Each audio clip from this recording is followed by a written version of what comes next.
네, 우리 말씀 보시겠습니다. 오늘 은혜 받으실 기록된 하나님의 말씀은 사무엘하 3장입니다. 우리 12절에서 21절까지 보겠습니다. 사무엘하 3장 12절에서 21절 함께 보겠습니다. 구약성서 466페이지에 있습니다. 네, 사무엘하 3장 12절에서 21절까지 저하고 여러분이 한 절씩 교독하겠습니다. 제가 먼저 이 12절 공독하겠습니다. 아브넬이 자기를 대신하여 전령들을 다윗에게 보내어 이르되 이 땅이 누구의 것이니까? 또 이르되 당신은 나와 더불어 언약을 맺사이다. 내 손이 당신을 도와 온 이스라엘이 당신에게 돌아가게 하리이다 하니 다윗이 이르되 좋다. 내가 너와 언약을 맺거니와 내가 내게 한 가지 일을 요구하노니 나를 보러 올 때에 우선 사울의 딸 미갈을 데리고 오라. 그리하지 아니하면 내 얼굴을 보지 못하리라 하고 다윗이 사울의 아들 이스보셋에게 전령들을 보내 이르되 내 처 미갈을 내게로 돌리라. 그는 내가 전에 블레셋 사람의 포피 100개로 나와 정혼한 자니라 하니 이스보셋이 사람을 보내 그의 남편 라이스의 아들 발디엘에게서 그를 빼앗아 오매 그의 남편이 그와 함께 오되 울며 바울임까지 따라왔더니 아브넬이 그에게 돌아가라 하매 돌아가니라. 아브넬이 이스라엘 장로들에게 말하여 이르되 너희가 여러 번 다윗을 너희의 임금으로 세우기를 구하였으니 이제 그대로 하라. 여호와께서 이미 다윗에 대하여 말씀하시기를 내가 내 종 다윗의 손으로 내 백성 이스라엘을 구원하여 블레셋 사람의 손과 모든 대적의 손에서 벗어나게 하리라 하셨음이니라 하고 아브넬이 또 베냐민 사람의 귀에 말하고 아브넬이 이스라엘과 베냐민의 온 집이 선하게 여기는 모든 것을 다윗의 집에 말하려고 헤브론으로 가니라. 아브넬이 부하 20명과 더불어 헤브론에 이르러 다윗에게 나아가니 다윗이 아브넬과 그와 함께한 사람을 위하여 잔치를 배설하였더라. 아브넬이 다윗에게 말하되 내가 일어나 가서 온 이스라엘 무리를 내 주 왕의 앞에 모아 더불어 언약을 맺게 하고 마음에 원하시는 대로 모든 것을 다스리게 하리이다 하니 이에 다윗이 아브넬을 보내매 그가 평안히 가니라. 하나님 말씀입니다. 아멘. 네, 우리 사무엘하 3장 12절에서 21절까지 함께 교독했습니다. 우리 그 내용 가지고 그걸 알면 그렇게 살면 안 된다. 그걸 알면 그렇게 살면 안 된다라는 제목으로 함께 은혜 나누겠습니다. 우리 헤브론에서 다윗이 여러 아내를 거느리고 번성해서 잘 살았다는 우리 지난 시간에 이야기를 함께 나누었죠. 하나님은 다윗의 진영은 점점 강하고 좋게, 그리고 사울의 진영은 점점 약하게 하십니다. 사울의 진영이 점점 더 그 안에 갈등이 아주 심화되어 가죠. 왕인 사울의 아들 이스보셋이 있는데 그가 군대를 장악하고 있는 아브넬에게 계속 밀리는 장면을 우리가 봅니다. 그리고 아브넬에게 점점 더 권력이 이렇게 모여져가는 그런 과정도 보죠.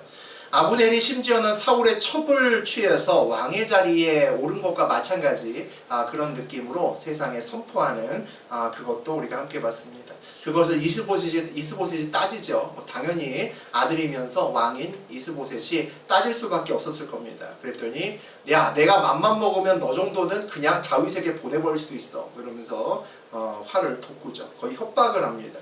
이스보셋과 이제 아브넬 사이에서 정말 돌아올 수 없는 강을 건너는 것 같고, 그리고 그 갈등이 최고조가 되죠. 그가 이스보셋을 협박하면서 또 뭐라고 이야기를 하냐면 10절 같이 이렇게 읽어보겠습니다. 그 맹세는 곧 이 나라를 사울의 집에서 다윗에게 옮겨서 그의 왕위를 단에서 브엘세바까지 이스라엘과 유다에 세우리라 하신 것이니라 하네. 이 이야기를 읽으면서 참 놀랍다라는 생각이 듭니다. 이 다윗의 대적인 아브넬이 이스라엘에 대한 하나님의 뜻을 아주 명확하게 알고 있었다는 거죠. 하나님께서 이스라엘을 사울의 집에서부터 다윗의 집으로 옮기실 거다라는 것을 명확히 이야기를 합니다. 아브넬이 알고 있습니다. 아브넬이 이스보셋을 헷갈리게 하고 그를 약올리기 위해서 그냥 하는 말일까? 그건 아닌 것 같습니다. 오늘 함께 읽기 시작했던 우리 12절 다시 한번 읽어보죠.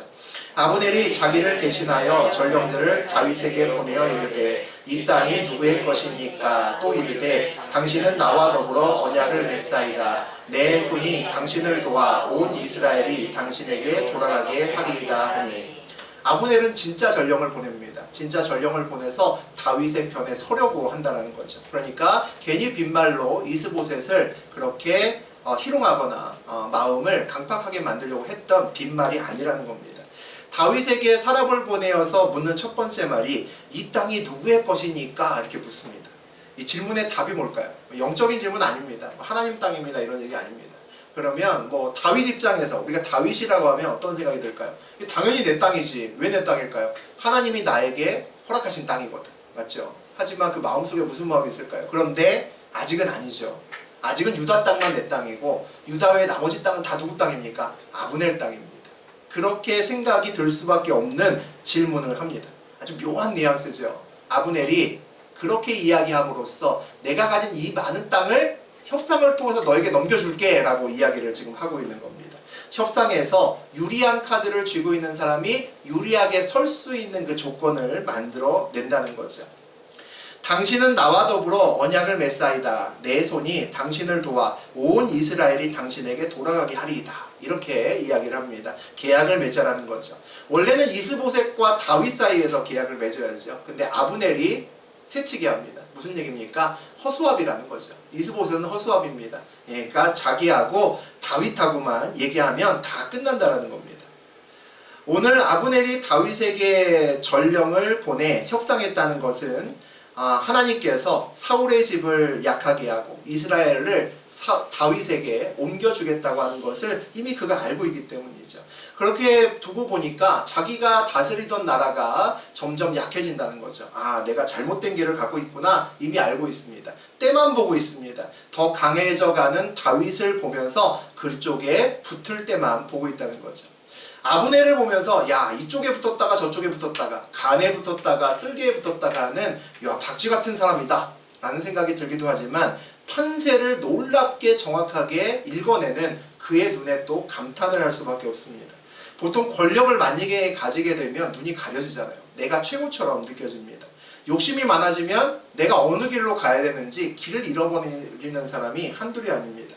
만약에 우리가 아브넬이라면 이스보셋 대신에 내가 그 나라의 왕이 되던가 아니면 군사를 더 모으고 이런저런 동맹국가를 만들어서 다윗과 한번 제대로 한번 전쟁해서 쟤를 깔아뭉개고 내가 왕이 되던가 전체 이스라엘을 먹어버리던가 이런 꿈을 꿀 겁니다. 그런데 오늘 아브넬은 단칼에 다윗에게 망명을 요청을 합니다. 아브넬은 한 나라의 최고의 권력을 현재 쥐고 있음에도 자신이 타고 있는 배가 가라앉는 배라는 것을 알기 때문입니다. 어떻게 할까요? 하나님께서 다윗에게 이 나라를 넘겨주었다는 것을 그도 명확하게 알고 있다는 거죠. 아브넬도 하나님의 뜻을 보고 사는 사람입니다. 이게 우리가 굉장히 당황스러운 일입니다. 그렇게 하나님을 믿는 사람인데 저렇게 사네 라는 생각이 든다는 거죠.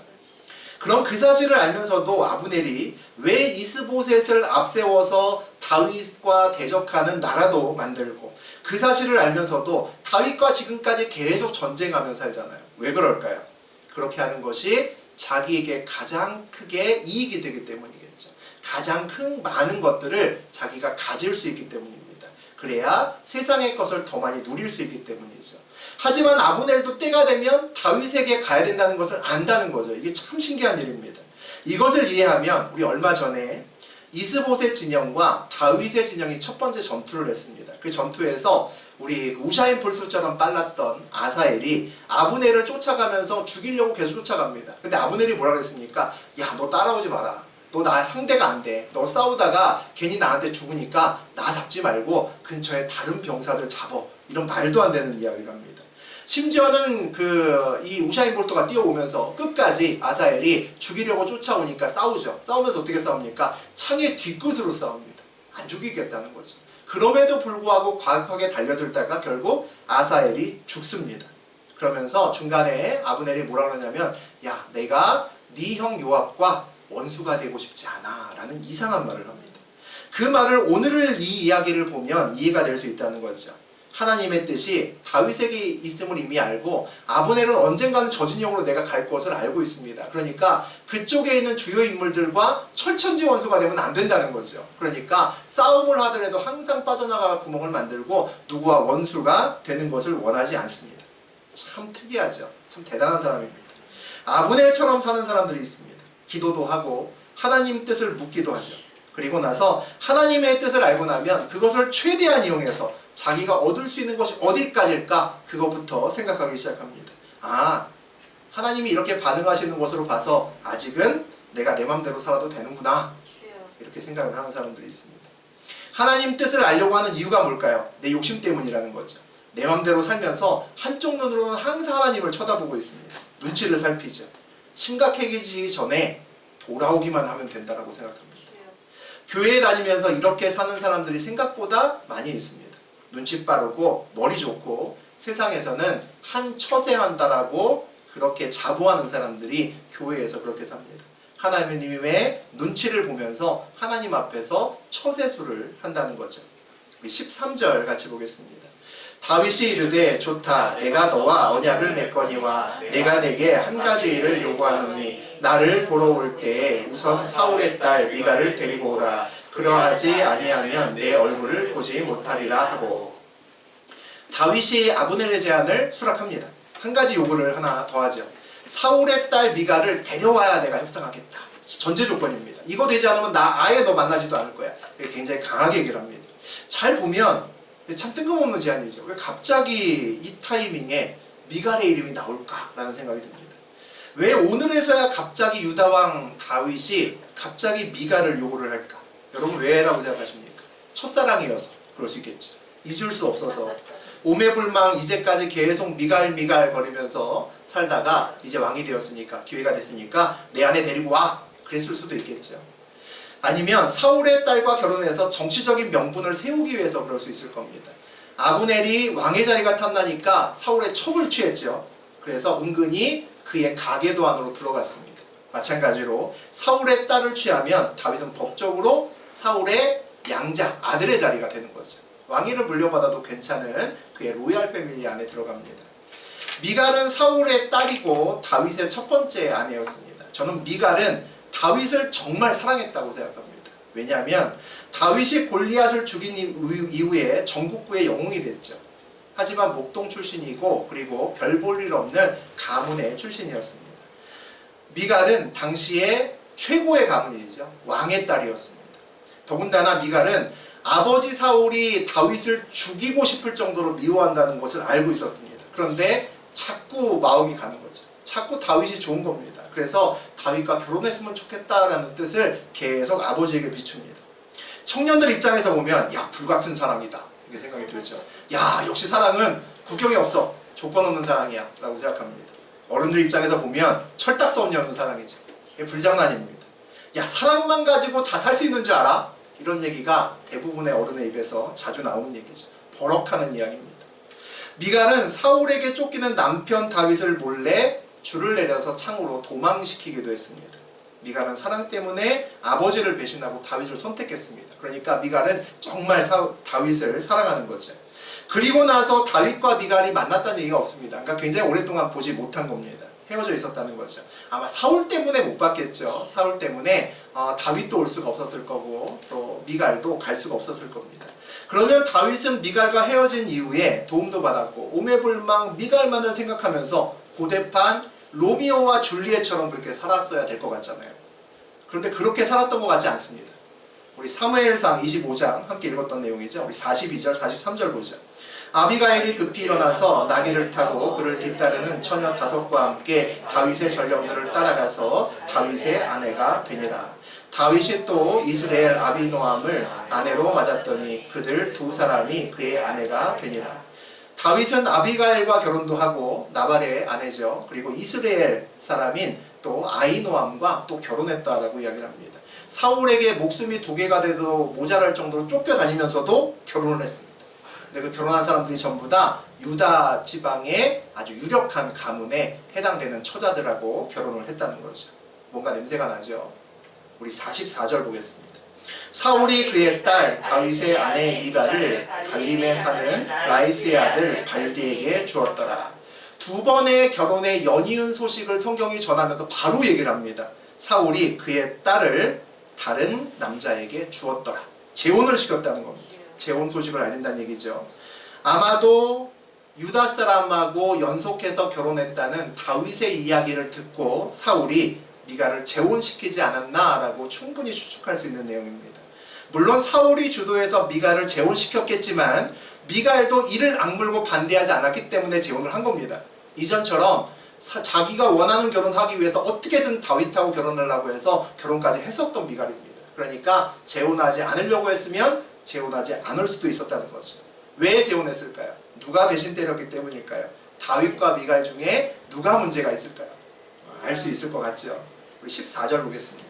다윗이 사울의 아들 이스보셋에게 전령들을 보내이르되 내 처 미갈을 내게로 돌리라. 그는 내가 전에 블레셋 사람의 포피 100개로 나와 정원한 자니라 하니.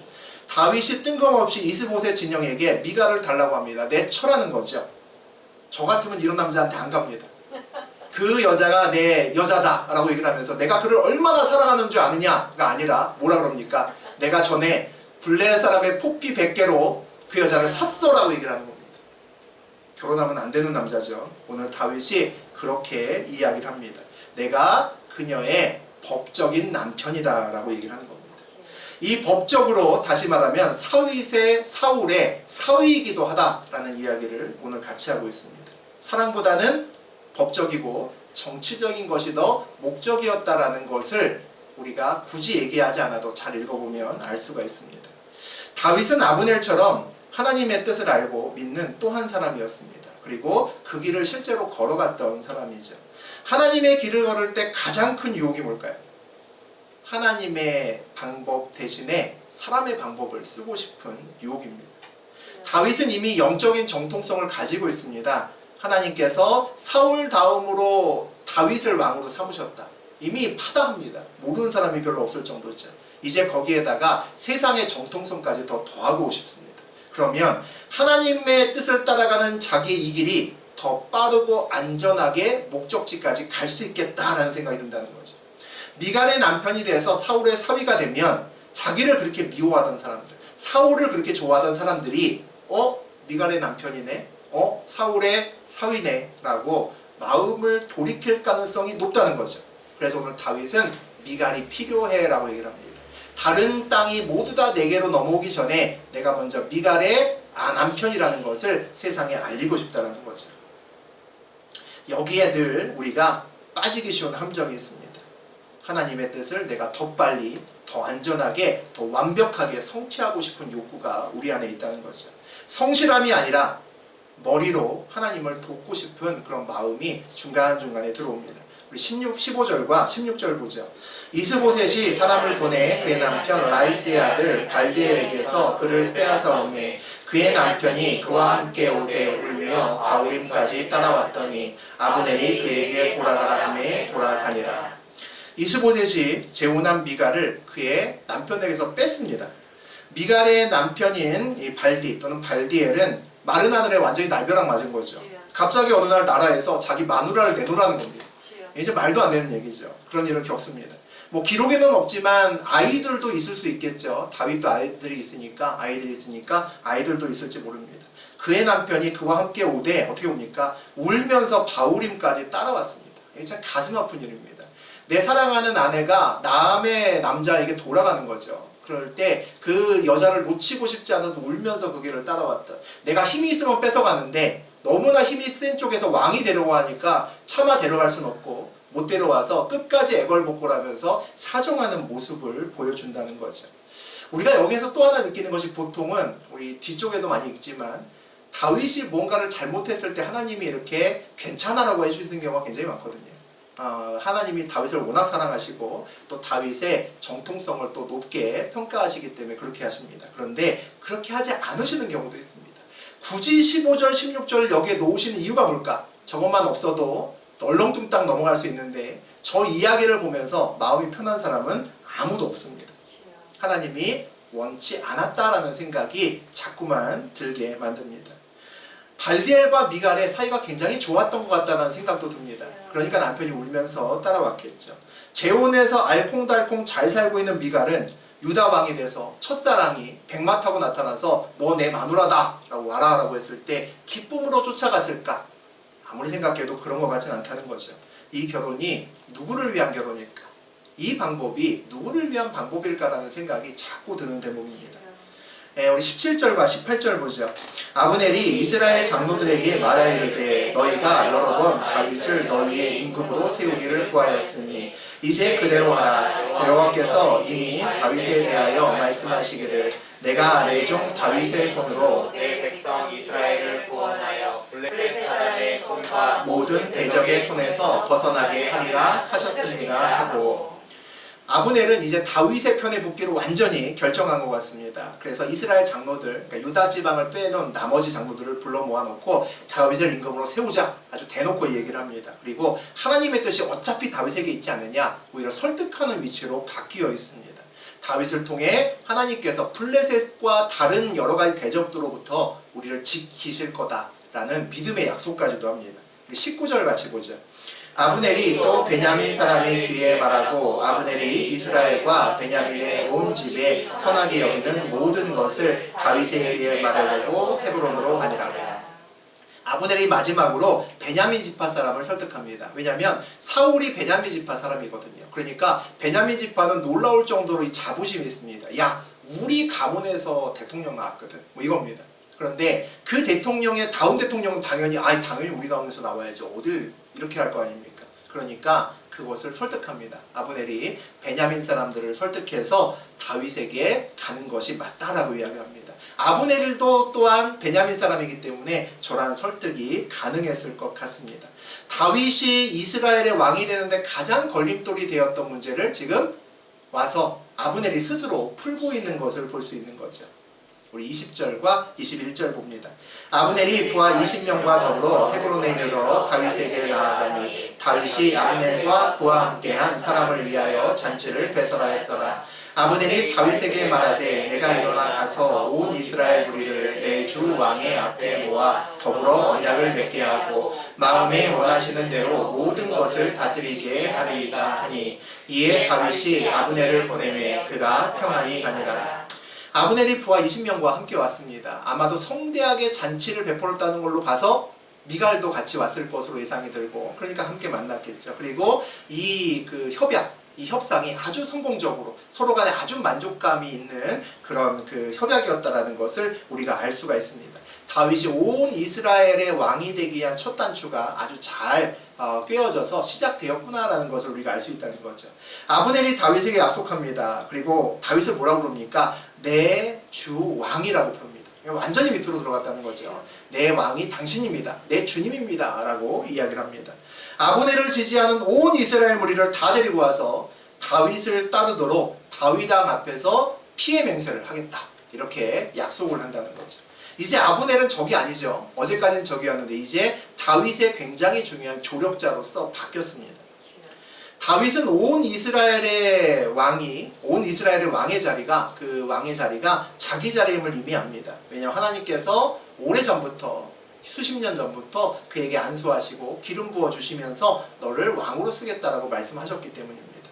하나님의 꿈을 향해 걸어가면서 그 길을 걷는 나의 열심도 중요하겠죠. 그리고 하나님의 온전한 인도하심도 중요합니다. 내가 힘을 내기도 해야 되고 한편으로는 힘을 빼기도 해야 된다는 거죠. 그 사이에 아주 팽팽한 긴장감이 늘 있습니다. 하나님이 알아서 하시겠지 뭐 라고 생각하고 살면 안 된다는 거죠. 대충 일하면서 뭐 내가 열심히 한다고 하나님이 하시는 일에 내가 100분의 1이라도 할 수 있겠어? 라고 사는 것은 누구나 바람직하지 않다는 것을 압니다. 하지만 내가 적극적으로 하나님 일을 걸어가는 것을 넘어서 내 방법대로 무엇인가를 이끌려고 하면 안 된다는 거죠. 내 방법이 아니라 하나님의 방법을 늘 물으면서 가야 됩니다. 다윗이 블레셋의 시글락에 있다가 유다로 처음 입성할 때 하나님께 계속 물어봤습니다. 기억하시죠? 우리 사무엘하 2장 1절 읽어보죠. 그 후에 다윗이 여호와께 여쭈어 가로되 내가 유다 한 성읍으로 올라가리이까 여호와께서 이르시되 올라가라. 다윗이 하려되 어디로 가리이까 이르시되 헤브론으로 갈지니라. 다윗이 시글락에 있으면서도 사실은 자기가 속한 그 유다 지파에게 굉장히 많은 공을 들였습니다. 유다의 적들을 가서 퇴치해 주기도 하고 전리품을 혼자 가지지 않고 설이나 추석이나 명절 때마다 계속 꼬박꼬박 선물을 보냈습니다. 사람들을 관리했다는 거죠. 그는 이스라엘로 돌아간다면 당연히 내가 유다로 가야지라고 생각했을 겁니다. 그런데도 불구하고 유다로 가는 것이 하나님 맞죠? 라고 꼭 물어봅니다. 알지만 허락을 받고 간다는 거죠. 그리고 그대로 가라고 하니까 하나님 그럼 유다 중에서 어디로 가야 됩니까? 또 묻습니다. 아주 구체적으로 물어가죠. 이것이 다윗의 삶이었습니다. 하나님께서 허락하신 헤브론에서 다윗은 당연히 거기서 자기의 지식 기반을 잘 만들고 부하들도 만들고 자기의 친한 세력을 잘 만드는 것은 뭐 너무나 당연한 거죠. 누구나 가서 그렇게 해야 됩니다. 다윗은 그것을 위해서 어떤 방법을 썼습니까? 결혼의 방법을 썼습니다. 지난 시간에 우리는 다윗의 6명의 부인들을 갖고 그들에게서 난 6명의 아이들에 대한 이야기를 잠깐 나누었습니다. 다윗은 헤브론에 와서도 4명의 여자들과 계속 결혼을 합니다. 그 중에 하나는 이방인도 있었습니다. 심지어는 이방인 구술왕의 달메의 딸 마아가라는 여인도 아내로 취합니다. 동맹국을 맺어서 더 튼튼해지면 좋은 거 아니야? 라고 생각했다는 거죠. 다윗이 결혼하면서 하나님께 기도하고 허락받았다는 기록은 없습니다. 아무리 찾아봐도 없죠. 과연 이 결혼들이 하나님이 기뻐하셨을까라는 의문이 듭니다. 세상의 정치 어떤 그런 전문가들은 이 역사적인 사실을 보면 이 결혼은 당연한 거지. 안 하면 안 되는 거지. 당연한 거지. 필연이야. 라고 얘기를 할 겁니다. 그런데 하나님은 이 결혼을 어떻게 생각하셨는지 우리는 참 궁금하다라는 생각이 듭니다.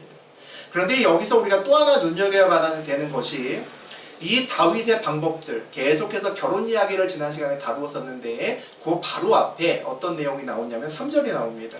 함께 읽어보자. 사울의 집과 다윗의 사이에 전쟁이 오래매 다윗은 점점 강하여 가고 사울의 집은 점점 약하여 가니라. 결혼과 상관없이 결혼 이야기하기 전에 다윗은 이미 계속 점점 강하여 가는 환경에 있고 사울의 집은 점점 약하여 갑니다. 결혼과 상관없이 하나님은 신실하게 하나님의 약속을 이행하고 계셨다는 거죠. 점점이란 말은 천천히, 그리고 하지만 정확하게 뜻을 가지고 있습니다. 예상은 다 어렵습니다. 하나님이 일을 하고 계시는 것 같긴 하지만 그것으로 완전히 마음이 안정되지 않는다는 거죠. 그러니까 거기에 내 방법을 더 집어넣으면 더 완벽할 거다라는 생각을 많이 합니다. 일기예보도 자주 틀리잖아요. 태풍의 진로도 나라마다 서로 다르게 예측을 해서 당황스럽게 만듭니다. 다 지나가 봐야 그 다음에 압니다. 세상이 돌아가는 것도 예측하기 참 어렵죠. 많은 사람들은 우리 앞에서 가면을 쓰고 살아갑니다. 때로는 우리도 그렇게 살아가죠. 속으로는 싫으면서 겉으로는 웃고 살아가기도 하고 속으로는 웃으면서도 겉으로는 슬픈 척하는 그런 때들도 사실 있습니다. 그래서 세상이 돌아가는 것을 그냥 겉으로만 보면은 이해되지 않는 일이 굉장히 많습니다. 가면을 벗기고 보면 아는데 그것을 속을 보지 못하면 왜 이렇게 되지? 라고 생각하는 것이 많습니다. 하물며 그 복잡한 세상 속에서 우리 마음대로 예측을 할 수 없는 그 상황 속에서 하나님의 뜻이 어디 있지? 함께 보며 산다는 것은 늘 어렵습니다. 그래서 하나님의 뜻을 알기 위해서 우리의 삶에서 하나님의 인도함을 우리가 보기 위해서 우리는 상황을 면밀히 보면서 머리로 열심히 판단하고 추리해가면서 탐정 노릇하면서 가는 것이 아니라 그저 기도해야 됩니다. 머리가 아니라 가슴으로 하나님 마음을 받아야 된다는 거죠. 그래야 주님이 인도하시는 그 방향을 볼 수 있습니다. 그런데 하나님의 뜻을 안 다음에도 또 문제가 되기도 하는 것 같습니다. 오늘 하나님의 뜻을 명확히 알고 있는 두 사람이 있습니다. 아브넬도 알고 있고 다윗도 알고 있다는 거죠. 아브넬은 권력과 이권에 아주 민감하고 처세술에 능한 사람입니다. 하지만 아브넬은 또 하나님의 뜻도 명확하게 알고 있다는 거죠. 그는 이스라엘의 운명이 다윗에게로 갈 것을 이미 알고 한 나라의 가장 꼭대기 정상에 섰음에도 그 배는 침몰하는 배다라는 것을 알고 다윗에게 오려고 합니다. 참 똑똑하고 큰 흐름을 다 볼 수 있는 참 놀라운 사람이죠. 아브넬은 하나님의 뜻을 아는 눈을 가지고 상황을 최대한 이용합니다. 아직 뜻이 이루어지기 전까지는 이익이 된다면 아직까지는 괜찮아. 그리고 하나님의 대적편에 서는 것도 싫어하지 않습니다.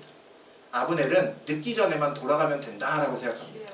늦기 전에 문이 닫히기 전에만 다윗의 배에 타면 된다라고 생각한다는 거죠. 과연 그럴까요? 세상에서 내가 하고 싶은 대로 다 마음대로 하며 살다가 죽기 전에 우리 신약에 나오는 십자가의 강도처럼 마지막에 회개하고 예수님 바라보면 예수님께서 내가 오늘 나와 함께 낙원에 있으리라 이 한마디 듣고 구원받으면 이 삶을 내가 선택할 수만 있다면 이 삶이 최선의 삶이다 라고 생각하는 사람이 가끔 있더라고요. 예수님의 유명한 천국 비유 가운데 이런 비유가 있습니다. 주인이 새벽에 포도원 주인이 새벽에 나가고 또 낮에 나가고 밤에 나가서 품꾼을 불러 모읍니다. 그래서 포도원에서 일하게 만들죠. 일이 다 끝나고 나서 이제 오밤중에 품삯을 나누는 그런 시간이 아주 기쁜 시간이었습니다. 월급날이죠. 누구나 기뻐하는 그날입니다. 우리 마태복음 20장에서 9절에서 12절까지 읽어보겠습니다. 제11시에 온 자들이 와서 한 데나리온씩 받거늘 먼저 온 자들이 와서 더 받을 줄 알았더니 그들도 한 데나리온씩 받는지라. 받은 후 집주인을 원망하여 이르되 나중 온 이 사람들은 1시간밖에 일하지 아니하였거늘 그들을 종일 수고하며 더위를 견딘 우리와 같게 하였나이다. 새벽부터 일했던 사람이 품삯을 받다가 뚜껑이 열립니다. 저녁 때 들어와서 일했던 사람도 한 데나리온 받고 새벽부터 하루 종일 일했던 사람도 한 데나리온을 받는 겁니다. 원래 약속한 금액인데 그 금액을 받고서도 기쁘지 않다는 거죠. 화를 냅니다. 그것에 화가 났다면 무슨 얘기일까요? 그들이 포도원에서 일했던 시간이 행복하지 않았다는 겁니다. 돈 때문에 일했다는 거죠. 이 포도원은 하나님 나라를 비유합니다. 그곳에서 주인인 하나님과 함께했던 대가는 누구에게나 구원으로 돌아갑니다. 아침부터 하나님과 함께한 사람이 저녁이 다 되어서 1시간만 하나님과 함께한 사람과 함께 구원받은 것이 화난다면 무슨 얘기일까요? 아침부터 저녁까지 하나님과 걸으면서 함께 일하면서 행복하지 않았다는 거죠. 하나님과 함께하는 것이 얼마나 기쁜 것인지 모르는 사람이 너무나 많습니다. 그냥 구원만 받으면 된다라고 생각하는 사람이 너무나 많다는 거죠. 오늘 아브넬도 그것을 모릅니다. 그래서 그는 최대한 자기 뜻대로 행복을 즐기다가 어쩔 수 없을 때 하나님께 오면 된다라고 생각합니다. 반면에 오늘 열심히 하나님의 목표를 향해서 열심히 뛰었던 다윗은 어땠나요? 하나님이 뛰라고 하실 때 더 열심히 뛸 수도 있죠. 쉬라고 하시기 전까지 쉬고 싶은데 참으면서 더 열심히 일하고 더 열심히 하면서 내가 원하는 곳, 하나님이 원하는 그곳에 조금이라도 또 빨리 가려고 더 많이 가지려고 애쓰는 사람들이 있습니다. 그런데 그 길을 가다가 남들이 야, 왜 이렇게 힘들게 뛰어다녀? 택시 타! 하는 얘기를 하면 그것이 훨씬 더 빠르다고 생각해서 멈춰서서 카카오 택시를 부르는 사람들이 있다는 거죠. 반드시 방법을 바꿀 때 우리는 하나님께 물어야 됩니다. 우리 요즘에 새벽에 이사야 읽고 있는데 이사야 55장에 다 읽으셨을 겁니다. 우리 8절과 9절 다시 한번 읽어보죠. 이는 내 생각이 너희의 생각과 다르며 내 길은 너희의 길과 다릅니다. 여호와의 말씀이니라. 이는 하늘이 땅보다 높음같이 내 길은 너희의 길보다 높으며 내 생각은 너희의 생각보다 높음입니다. 우리가 이거 100% 맞는 것 같은데도 불구하고 하나님께 물어야 되는 이유는 바로 여기에 있습니다. 하나님의 생각이 늘 우리와 다를 수 있고 하나님의 길은 늘 우리보다 높을 수 있기 때문에 이것을 알면 아 이거 맞는데 라고 생각해도 그래도 물어야 됩니다. 내가 유다로 가는 게 맞는데 아는데 다윗이 물었던 것처럼 정말 거기로 가는 게 맞습니까? 물어보셔야 된다는 거죠. 우리가 정말로 크게 착각하는 것이 있습니다. 우리는 하루라도 빨리 우리를 향한 하나님의 계획이 이루어진다면 그게 최고라고 생각합니다. 요셉이 30살에 애굽의 총리가 됐잖아요. 우리 모세가 애굽을 향한 하나님의 10가지 재앙이 다 이루어지고 난 다음에 노예로 있던 이스라엘 백성들을 해방시켜서 출애굽이라는 역사적인 사건을 이루어냅니다. 우리는 그 이야기를 읽으면서 요셉이 좀 더 노력해서 25살에 총리가 되었으면 더 좋았을 것 같다라는 생각이 들기도 합니다. 모세가 더 열심히 노력해서 하나님이 한 5가지 재앙만 내리셨을 때 백성들을 해방시키셨다면 더 좋았을 것 같다는 생각이 든다는 거죠. 여러분 정말 그러면 더 좋았을 것 같나요? 더 빨리 성취되는 것이 하나님의 목적일까요? 하나님의 진짜 목적이 뭘까요? 요셉이 애굽에서 총리가 되는 것이 하나님의 목적이 아니라 그 일을 통해서 하나님이 그의 삶에서 드러나는 것이 하나님의 목적입니다. 모세가 이스라엘을 해방시키는 것이 목적이 아니라 그 일을 통해서 하나님의 살아계심과 하나님의 영광이 드러나는 것이 하나님의 목적이라는 거죠. 우리와는 다릅니다. 거기에 착각이 있다는 거죠. 우리의 인생길에서 하나님의 계획이 온전히 이루어지는 것이 우리 인생길에서 하나님이 얼마나 드러나는 거에 있습니다. 하나님의 향기가 난다는 것은 그런 겁니다. 우리 인생길에서 하나님이 자주 그리고 많이 보여지고 드러나는 인생길이라는 거죠. 그걸 알면 그렇게 살면 안 된다는 거죠. 하나님이 우리의 삶에서 드러나는 것이 얼마나 기쁘고 행복한지 알면 난 새벽부터 일하는데 늦은 밤에 온 사람하고 똑같이 구원받느냐고 울컥할 필요가 없습니다. 하나님이 우리 삶에서 드러나는 것이 얼마나 기쁘고 행복한지 알면 힘들다고 버스 덜컥 타고 빨리 가고 싶다고 남들이 다 그렇게 한다고 택시 부르면 안 된다는 거죠. 이렇게 하는 것이 하나님이 드러나는 것인지 고민하고 인생길에서 늘 질문하셔야 됩니다. 이게 하나님이 드러나는 건가? 질문하는 그 한 가지만으로도 우리 인생길의 선택의 한 절반 정도는 해결될 수 있을 거라고 저는 생각합니다. 삶에서 내가 아니라 온전히 하나님이 드러나는 그런 인생길 되시기를 주의 이름으로 축원드립니다. 예, 우리